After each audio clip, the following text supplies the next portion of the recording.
அதிமுக எம்எல்ஏக்களாக இருந்தவர்களை தாவேக்க திருடுவதாக அதிமுக பொதுச் செயலாளர் எடப்பாடி பழனிசாமி குற்றம் சாட்டியுள்ளார். சேலம் மாவட்டம் ஓமலூரில் செய்தியாளர்களை சந்தித்த அவர், அதிமுக மற்றும் திமுக கூட்டணி என்பது கட்டுக்கதை என்று தெரிவித்தார்.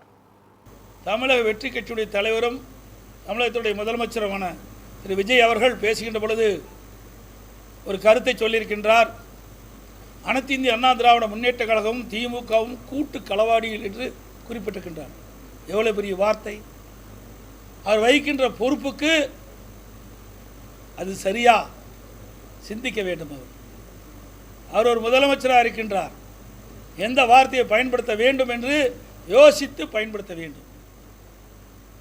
அனைத்து இந்திய அண்ணா திராவிட முன்னேற்ற கழகம் கூட்டு களவாளி அல்ல.